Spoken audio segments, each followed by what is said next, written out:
de esas normas que podemos considerar faltas o delitos, ¿ya? Pero eso es en el Código Penal. Pero ¿dónde es donde se va a dar la infracción de esa norma que está en el código? Se va a dar en la vida, en el movimiento, en la dinámica social, en la práctica que tenemos en el día a día. Allí es donde se da la infracción. Entonces, las infracciones no ocurren en el derecho, ocurren en la sociedad.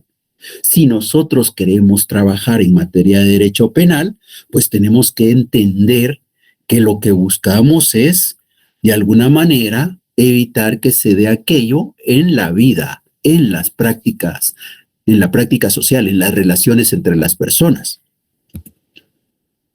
Otra razón por la que vale la pena estudiar los aspectos sociológicos de esas conductas es que la génesis y la aplicación o no aplicación de la ley penal está en la sociedad, no en las normas penales. La génesis de las normas está en la sociedad. Lo que pasa en la sociedad es lo que hacen hacer las normas penales.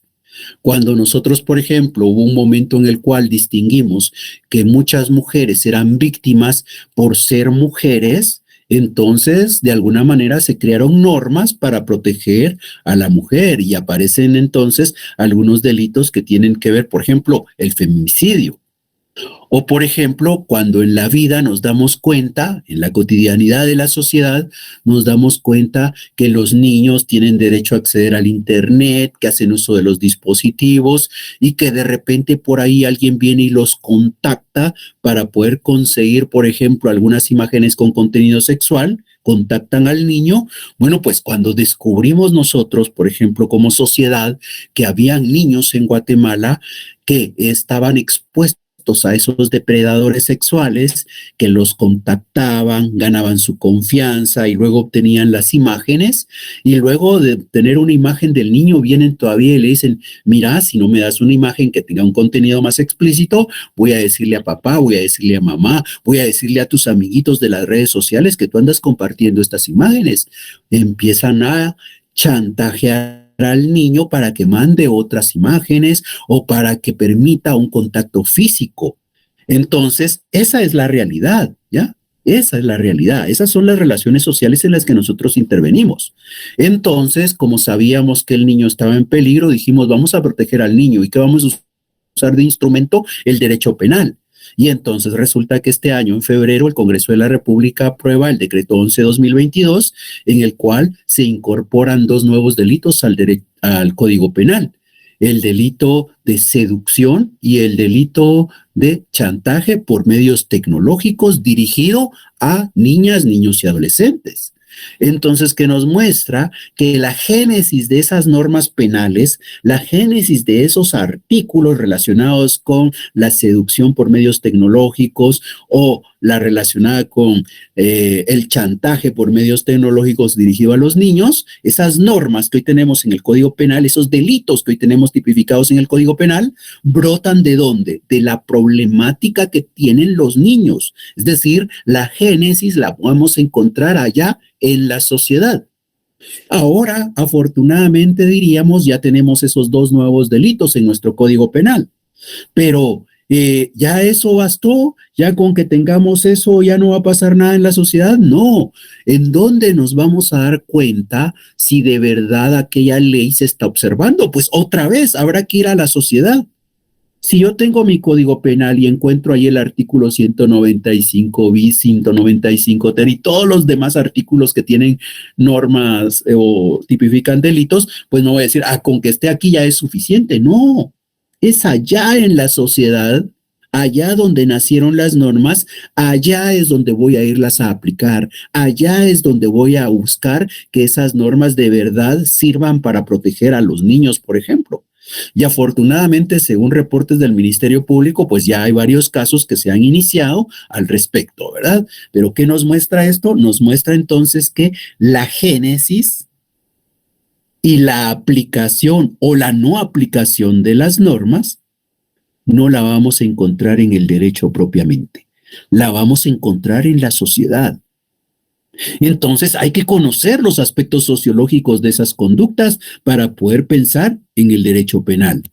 Y un tercer elemento está en que al final de cuentas, ¿qué es lo que andamos buscando? Lo que andamos buscando es una convivencia en armonía.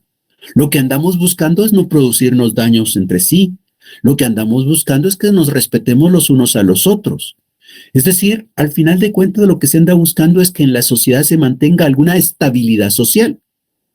Las normas sirven para eso, pero las normas buscan mantener esa estabilidad social, pero la estabilidad social no la encontramos en las normas, la encontramos en la sociedad. Entonces vemos con estos tres ejemplos cómo los temas de sociedad y derecho están relacionados. Nosotros nos vamos a especializar en el derecho, ¿verdad? Porque por eso decidimos estudiar en la Facultad de Ciencias Jurídicas. Si no, mejor hubiéramos ido a estudiar sociología a la Escuela de Ciencia Política, ¿verdad? Porque existe la carrera de sociólogo. Pero no, nosotros no queremos ser sociólogos, nosotros queremos ser abogados y notarios y por eso estamos en la Facultad de Ciencias Jurídicas, estamos en la Facultad de Derecho. Pero no por eso debemos de olvidar que es la sociedad en donde nacen y es la sociedad en donde se van a observar, se van a aplicar las normas. El aspecto sociológico es importante conocerlo, el aspecto sociológico de las normas jurídicas. Bien, ¿alguna duda, alguna inquietud?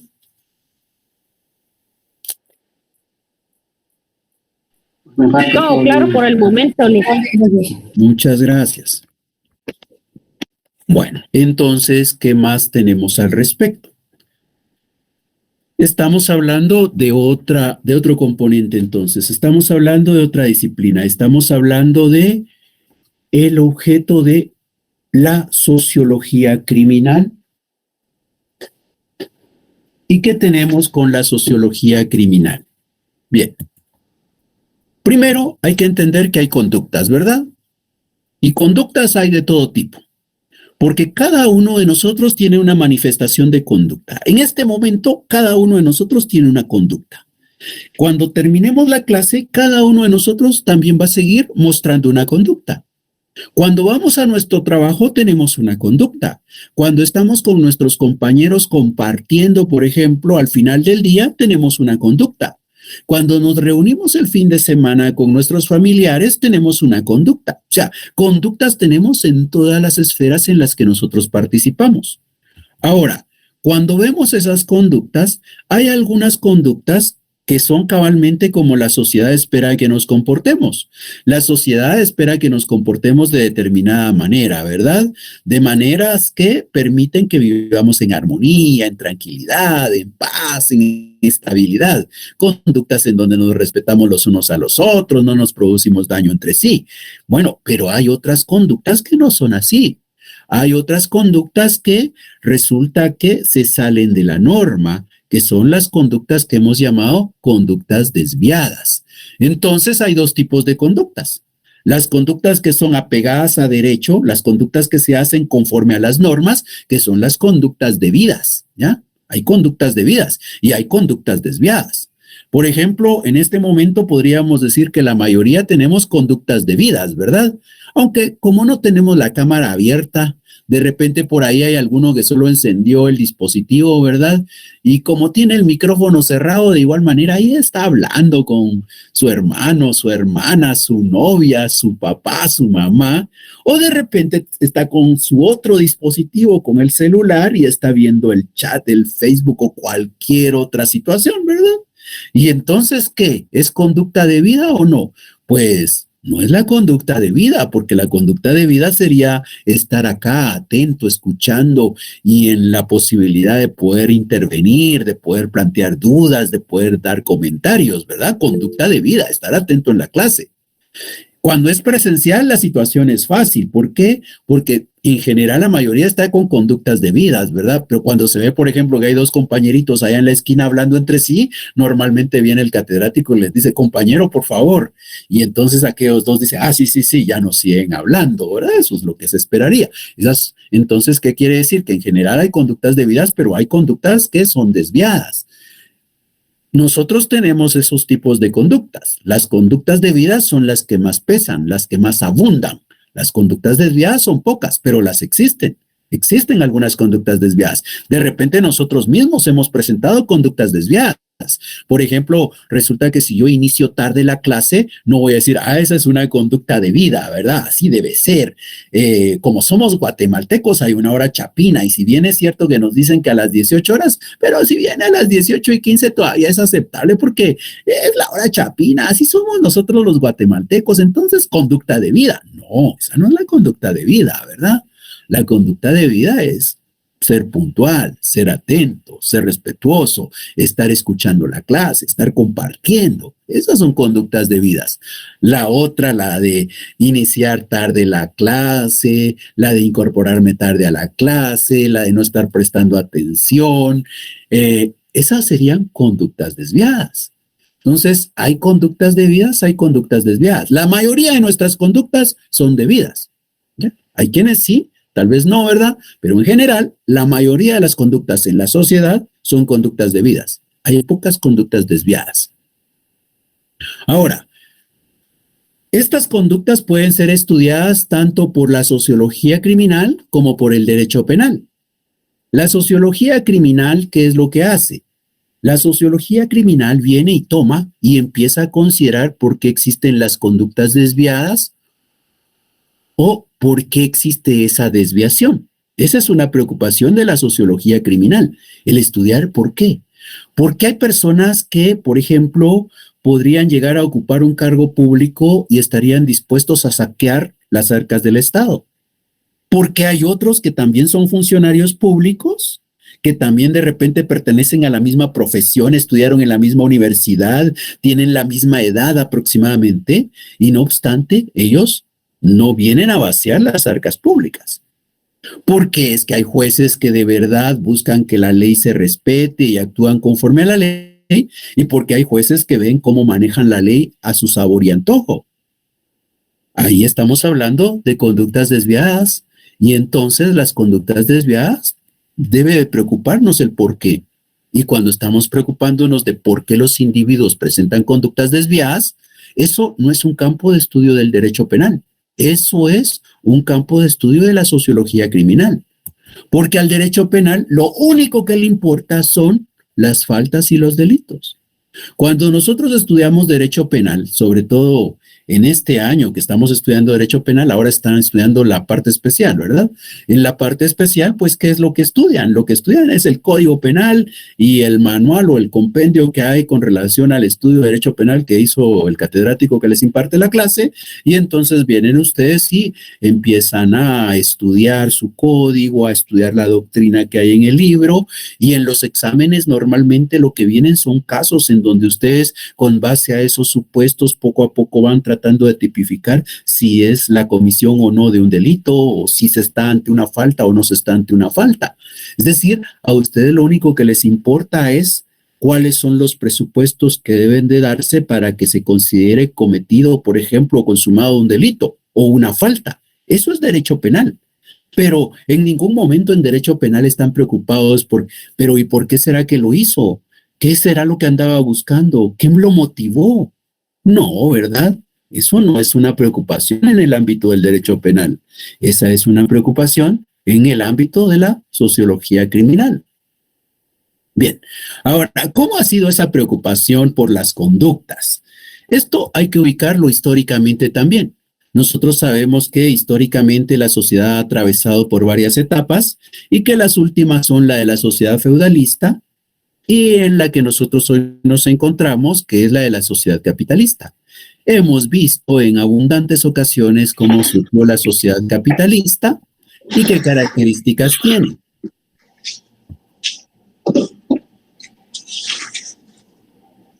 Apagamos el micrófono, por favor, porque ahí estamos teniendo una conducta indebida, ¿verdad? Muy bien. Bueno, ahora, en esta sociedad capitalista que nació al interior, en el seno de la sociedad feudalista, pues podemos notar que hay una etapa, ¿verdad? Hay una etapa en la cual la sociedad capitalista está naciendo acá, pero todavía no es lo que prevalece, no es lo que predomina, apenas iba surgiendo, porque estas líneas tenemos que entenderlas así, ¿verdad? En la verticalidad. Entonces, en la verticalidad el feudalismo está hasta acá arriba, ya está en caída, pero sigue aquí arriba, mientras que el capitalismo está aquí naciendo, pequeño, todavía muy abajo del sistema feudal. Entonces, dentro de ese feudalismo, poco a poquito va creciendo un germen que es el de la sociedad capitalista. Y va a llegar el momento en el cual ha crecido el capitalismo tanto que entra en conflicto con el feudalismo y lo desplaza, lo deja para abajo y en su lugar empieza a prevalecer el capitalismo. Nosotros hemos visto que este capitalismo nace cuando aquellos campesinos empiezan a fugarse de los feudos, establecen los burgos, se empiezan a dedicar a producción de artesanías y al comercio de las mismas, y que estos señores han creado esos burgos y por vivir en los burgos se les va a conocer como pequeños burgueses, ¿verdad? Bueno, pues en esa etapa es en donde en algún momento ya antes explicamos que se da lo que se conoce como el Renacimiento o la Ilustración, que implicaba la creación de conocimiento, ¿verdad? Porque se recuerdan, el feudalismo no provocaba el conocimiento, el capitalismo, perdón, el feudalismo lo que decía es, estamos muy cerca de la iglesia, ¿y qué dice la iglesia católica? La iglesia católica dice que hay que respetar la voluntad de Dios, entonces, nada de andar investigando, aquel que ande tratando de descubrir algo, realmente de repente está actuando en contra de Dios, no quiere respetar la voluntad de Dios, debe ser condenado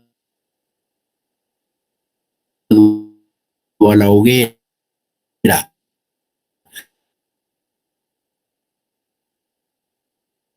Es la época de la Inquisición, el feudalismo,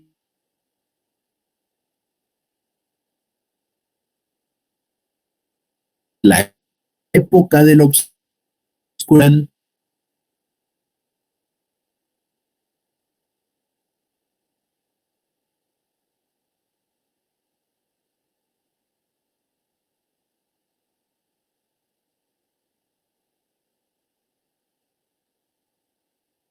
presos en la época del feudalismo, a quienes colocaban en prisión. Primero, aquí hay que recordar, ¿verdad?, que en la época del feudalismo el rey era el que ejercía el poder ejecutivo, legislativo y judicial. Y aprovecho para recordar que por ahí en algún momento me dijeron, en el segundo parcial venía una pregunta que decía que si en el feudalismo a él le correspondía la función legislativa, al rey, sí, a él. Pero la pregunta también hacía referencia a que en el contexto del Estado de Derecho en la época feudal, y en la época feudal no hubo Estado de Derecho, ¿verdad? Eso es propio de la sociedad capitalista, por eso esa expresión era falsa. Bueno, pero en ese contexto estamos hablando de que en el feudalismo el monarca es el que representa al poder ejecutivo, legislativo y judicial. Bueno, pues entonces el que estaba preso era porque así lo había dispuesto el rey. Y necesariamente estaba preso aquel que había cometido algún delito, aquel que había incurrido en alguna falta. Pues no, no necesariamente. Era la voluntad del rey, al final de cuentas. Allá en 1690 se hizo un censo en las prisiones de Francia para establecer quiénes eran los que estaban presos. ¿Y qué se descubrió? Pues se descubrió que la verdad es que la mayoría no habían cometido delitos o faltas. Habían incluso personas que estaban presas porque se les consideraba enfermas y se pensaba que la enfermedad que ellos tenían podía transmitirse. ¿Se recuerdan ustedes, por ejemplo, en la época de Semana Santa pasan películas en donde hay personas leprosas? Entonces, la lepra es una enfermedad que está en la piel, ¿verdad? Que poco a poco va deteriorando la piel y que es bastante contagiosa. Entonces, si se nos va dañando la piel, y esas células muertas prácticamente son recibidas en otro organismo, pues el otro también poco a poco empieza a promover, a mantener la lepra. Y en ese contexto, ¿qué hacían con los leprosos en aquella época? Se recuerdan, en la época de la esclavitud, en la época del feudalismo también, pues entonces los llevaban a un barranco, los llevaban a un espacio abandonado y ahí los dejaban, ¿verdad? ¿Para qué? Para que no contagiaran a los demás, porque los veían como enfermos. Bueno, pues en esta época también, allá en 1690, cuando se hace un censo sobre quiénes son los que están presos, resulta que no es que estén presos realmente porque hayan cometido un crimen, porque hayan cometido un delito o una falta, no, estaban presos algunos porque los consideraban enfermos y creían que esa enfermedad podría ser transmitida, y para evitar eso, entonces lo que hay que tenerlos es presos, algo así como lo que pasó también ahora con el coronavirus, ¿verdad? Entonces se recuerdan ustedes que si alguien estaba contagiado, pues ¿qué es lo que queda? El aislamiento. ¿Y por qué lo aíslan? Porque no quieren que se vaya prácticamente esparciendo la enfermedad. Pues lo mismo ocurría allá. En 1690, al hacer el censo en las prisiones, se descubrió que quienes más estaban ahí eran personas con esas características, o eran personas que en algún momento habían entrado en conflicto con el rey y el rey los consideraba sus enemigos y que por tanto, por ser enemigos, de repente podían organizar algo en contra de él. Entonces la manera de tenerlos controlados era meterlos a prisión. Las prisiones no estaban con personas que hubieran cometido delitos o faltas. Ahora, ¿y cómo era el proceso para poder determinar que a una persona le correspondía estar preso? ¿Cómo se establecía la condena de prisión o de arresto? ¿Cómo se limitaba la libertad de la persona? Realmente era un proceso bastante arbitrario, un proceso en donde muchas veces la persona iba a ser juzgada y ni siquiera estaba enterado de que iba a ser juzgado. Se le juzgaba y no se le daba la oportunidad de defenderse. Era un proceso en donde prácticamente parecía todo secreto. Ni siquiera el que iba a ser juzgado sabía que iba a ser juzgado. Se dictaba la sentencia y entonces es que le correspondía, por ejemplo, guardar prisión. Los procesos no estaban necesariamente preestablecidos. Los delitos tampoco es que estuvieran establecidos. Hoy tenemos principios, ¿verdad? Pero en aquella época esos principios no existían. No es aquello de que si en ley dice que eso es delito, entonces es delito. No, ahí es la voluntad del rey. Y si el rey considera que eso a partir de ahora se considera delito, pues cometiste el delito y así que te vas a prisión. Podría alguien decir, es muy parecido a lo que está pasando allá en El Salvador, ¿verdad? En donde en el contexto de un estado de excepción vienen las autoridades y se supone que a cualquier persona que va en contra del gobierno, en contra de la corriente del gobierno, vienen y lo arrestan. O a cualquier persona que le distinguen que podría tener un tatuaje, rápidamente dicen, este seguramente pertenece a una mara, aunque no sea así, y también va a prisión, ¿verdad? Son procesos realmente bastante diferentes a los que nosotros dentro del marco del derecho actual reconocemos, pero esos eran los procesos. Ahora, nosotros hemos hablado de que se va a ir dando un cambio, ¿verdad? De que van a ser una nueva forma de organización social. Esa nueva forma de organización social se conoce como capitalismo. Y se supone que este capitalismo nace sobre un pacto social. Ese pacto social es el que se manifiesta en nuestras constituciones políticas, el pacto social. Un pacto social que marca un cambio en la forma de estructurar estos procesos. Y alguien que va a orientar mucho en este tema es César Bonesana, el marqués de Beccaria, que vive entre 1738 y 1794.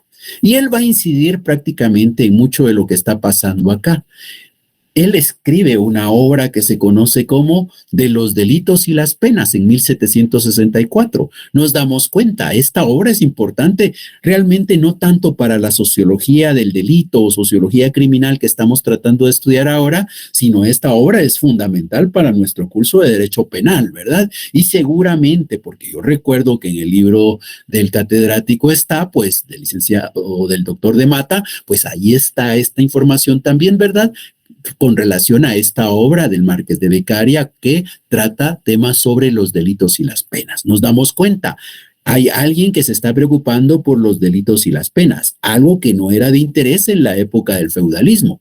Ahora, en ese contexto, a nosotros lo que nos interesa es algunos principios que van a surgir dentro de esta nueva teoría, y es que no hay pena sin ley anterior, ¿ya? No hay pena sin ley anterior.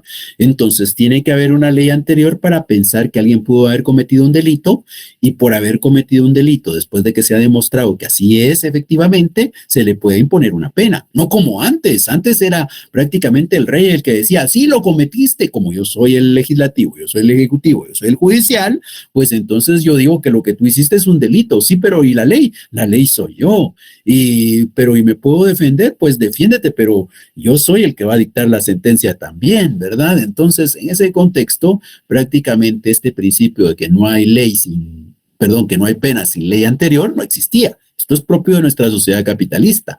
En la sociedad capitalista empieza a promoverse este principio, o como el principio del debido proceso, ¿verdad? El debido proceso. El proceso debe estar establecido legalmente antes, no es de que se le vaya creando en el camino, distinto a lo que ocurría en la época feudal. Ahora, ¿qué otro elemento podemos distinguir acá? En ese contexto, hay algunos principios importantes que seguramente ustedes ya han estudiado, pero que ahora vamos a mencionar solo para traerlos a la mente. Primero, todo acto de autoridad de un hombre sobre otro que no deriva de la absoluta necesidad es tiranía, ¿verdad? Entonces, por ahí, si nosotros vemos que alguien realiza un acto y que ese acto sobre otro ser humano no deriva de la necesidad, pues entonces es un tirano.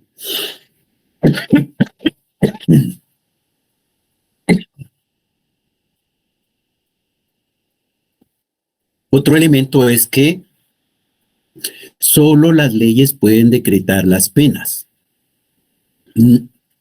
no el legislador propiamente. Muchas gracias.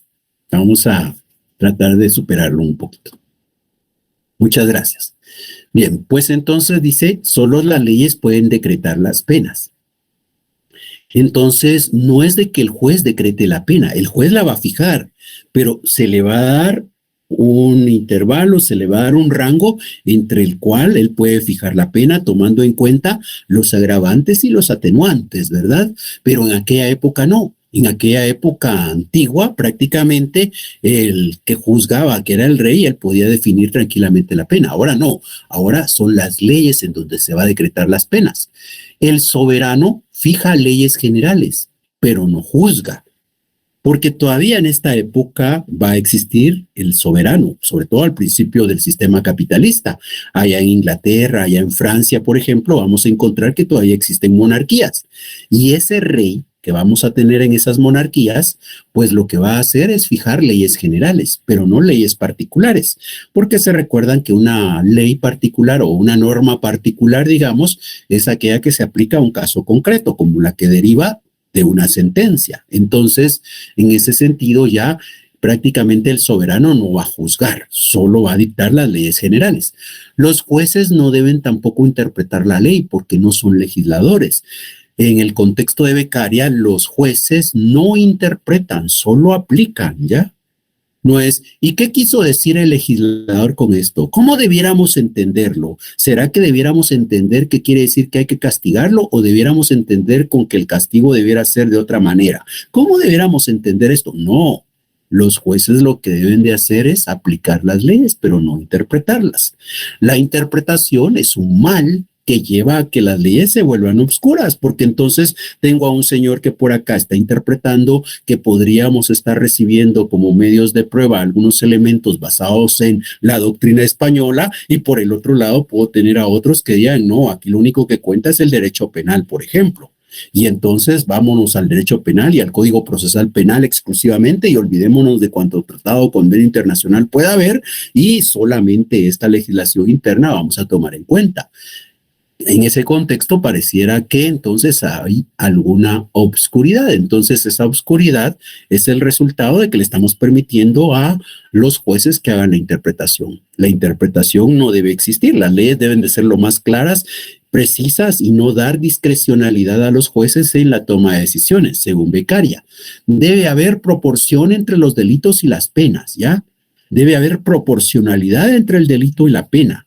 Y ahí, por ejemplo, nosotros nos damos cuenta que hay noticias circulando, ¿verdad?, sobre cómo se definen las penas y cómo es que, por ejemplo, por ahí sale que hay una persona que se roba una manzana o unas personas que se entraron a una finca y se robaron unas pacayas y entonces les van a fijar una pena y resulta que hay otros que se supone que se han robado millones y les van a fijar otro tipo de pena. Entonces, ¿cuál es el criterio?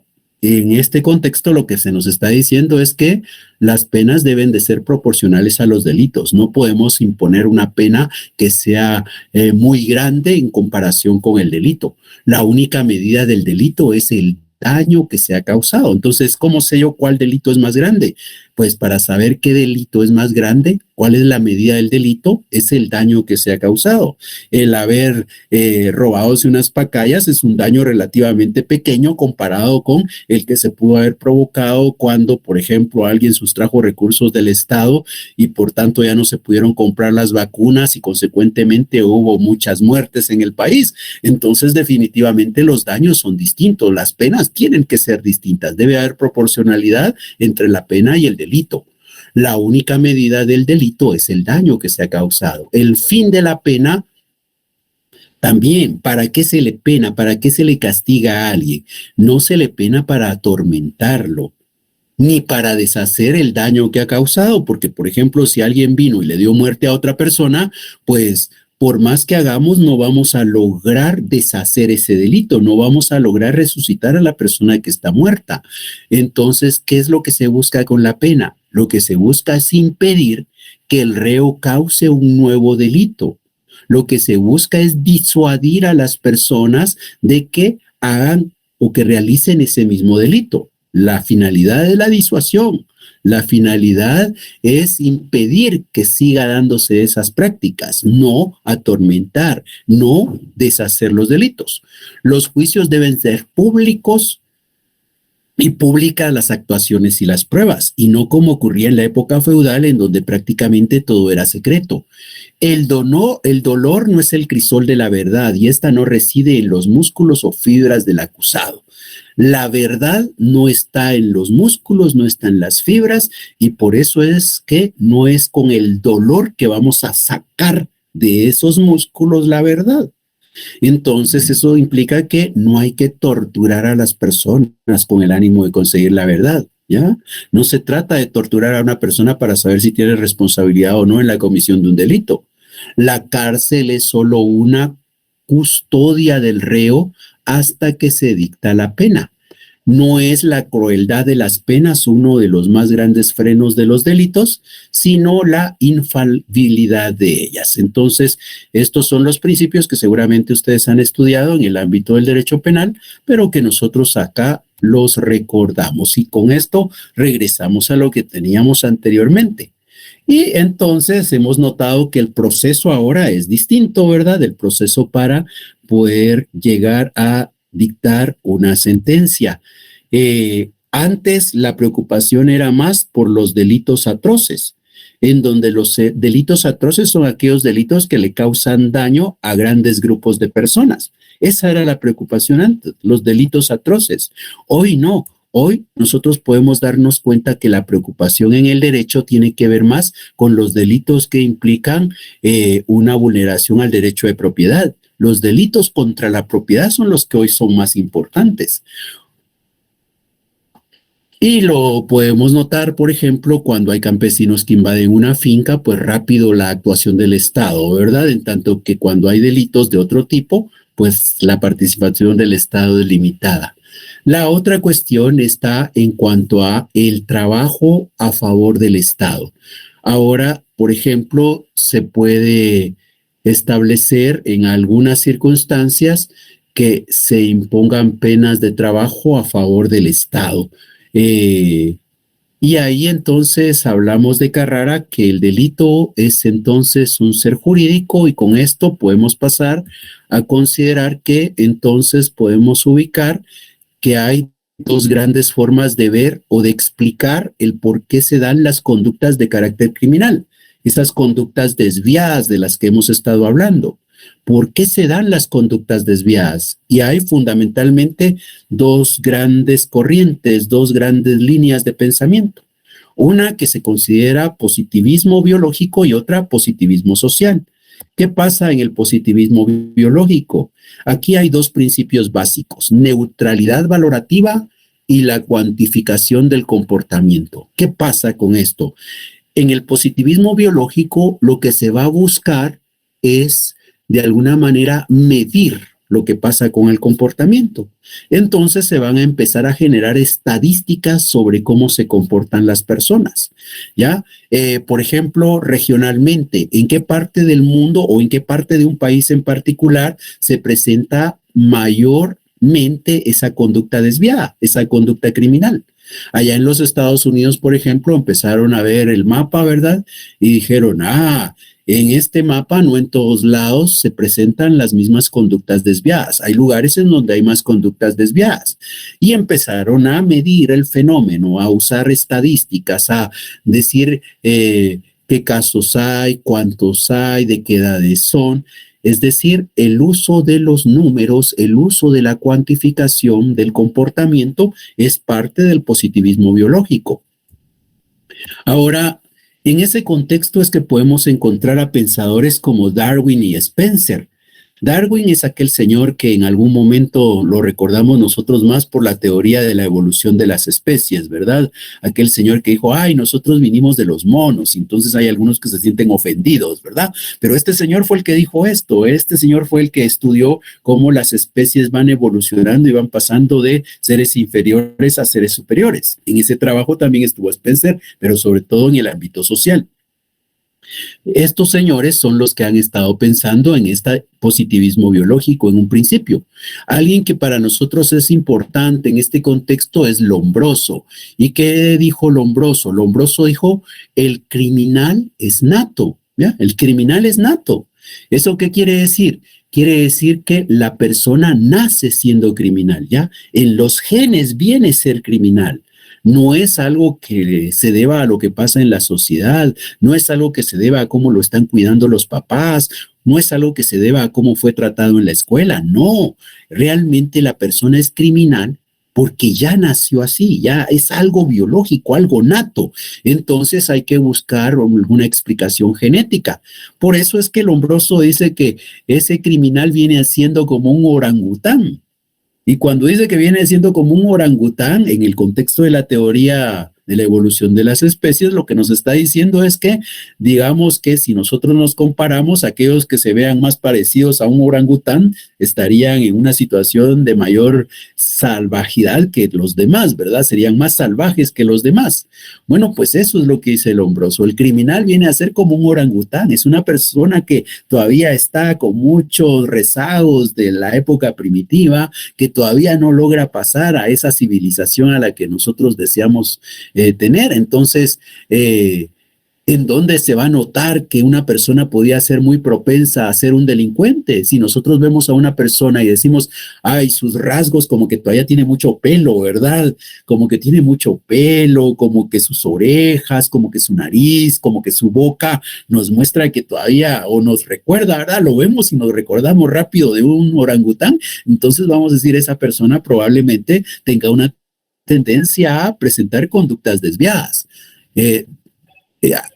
¿Y qué hay que hacer con ese criminal?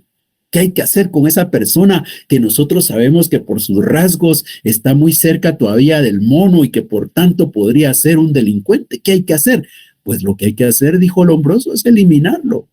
Si ustedes ven que nace un niño que tiene características que todavía lo asemejan mucho a los primitivos, pues entonces no lo dejemos crecer, porque si va a crecer se va a volver un delincuente y va a producir mucho daño en la sociedad. A lo que hay que hacer es eliminarlo. Eso es lo que decía Lombroso. Luego viene Ferri en un momento y dice, el delincuente nato, ya otra vez nos vive diciendo que el delincuente es nato, como dijo Lombroso, ya es algo con lo que se nace, es algo genético.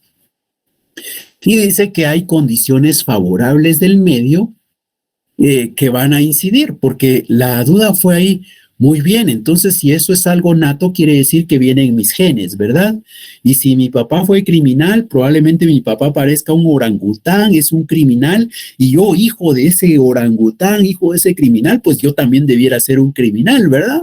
Entonces a mí también debieran eliminarme, pero entonces viene Ferri y dice que de repente, ¿verdad? Yo nací con esos genes, yo podría ser un criminal, pero resulta que vivo en un medio y de repente ese medio no me da las condiciones favorables para que yo llegue a cometer un crimen. Entonces, como el medio no me da las condiciones favorables, yo aun cuando genéticamente estoy preparado para ser un criminal, no cometo el crimen. Por eso hay criminales de ocasión. Quiere decir que todos esos que nacieron con genes para ser criminales andan por ahí caminando por la calle y no cometen el crimen porque las condiciones no se dan. Pero de repente por ahí hay alguno que se le presentan las condiciones y seguro se volverá un criminal. Es algo así como que, por ejemplo, imaginémonos que andamos todos con nuestro celular hablando y por ahí andan algunos también, ¿verdad? Que son estos que se parecerían más a los orangutanes y por tanto estarían más propensos a la comisión de un delito, pero como ven que yo llevo mi celular, pero por el otro lado notan que soy una persona fuerte, que reacciona inmediatamente o que anda armado, pues entonces no me lo van a arrebatar, ¿verdad? Pero si de repente ven que anda un niño distraído con el juego ahí, un niño que de repente hasta podría cruzarse la calle y lo atropellan y ni cuenta se da que era lo que había ocurrido, pues entonces ese niño realmente está tan descuidado que se vuelve una presa fácil de cualquiera, ¿verdad? Entonces anda por ahí aquel que todavía tiene genéticamente elementos que lo hacen propenso a ser criminal, ve a ese niño y dice, pues no voy a desaprovechar la oportunidad, le arrebato el dispositivo y me voy corriendo. O lo mismo podríamos pensar, ¿verdad? Dejamos un billete de A100 por ahí en un escritorio y lo dejamos ahí. Todos aquellos que todavía genéticamente no estén complicando su conducta, pues entonces van a decir, ay, hay un billete de 100, saber quién lo dejó, ¿verdad?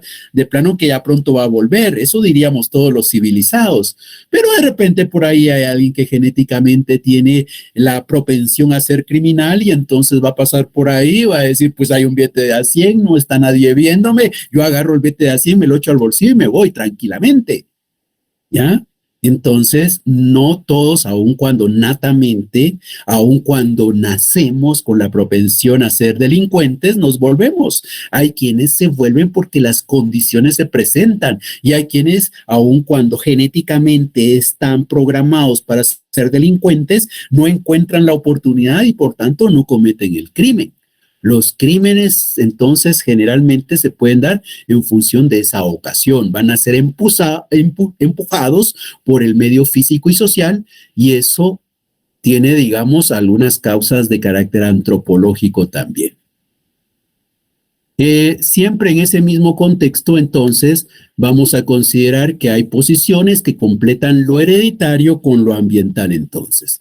Entonces, las personas son propensas a cometer un crimen porque genéticamente vienen programadas, pero por el otro lado, habrá que considerar el contexto en el que están creciendo, el ambiente en el que se están desenvolviendo, y ese ambiente puede ser que los empuje o puede ser que los detenga en la comisión de un crimen.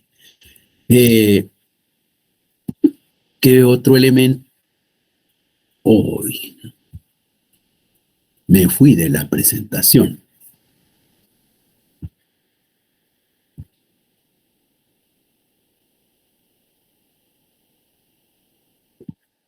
Bueno, entonces ahí seguimos hablando de este positivismo biológico y decíamos que finalmente lo que podemos mencionar es que el centro de análisis en ese contexto de este positivismo biológico, el centro de análisis está en el criminal, ¿ya? En el criminal, no en la conducta, sino en el criminal. Estamos fijándonos en el criminal. Es algo así como estamos viendo al criminal como una persona enferma, ¿verdad? Es una persona enferma porque genéticamente viene ahí la propensión a convertirse en un criminal. Entonces, como es algo genético, es como que fuera una enfermedad congénita, una enfermedad con la que ya nació. Y como tiene esa enfermedad, ¿qué podemos hacer? Pues tratemos de curarlo, ¿verdad? ¿Y cómo lo vamos a curar? Primero la pregunta sería, ¿podemos o no podemos curarlo? Si no podemos curarlo, pues lo que queda es eliminarlo, o un poquito más civilizados, pues lo que queda es internarlo, ¿verdad?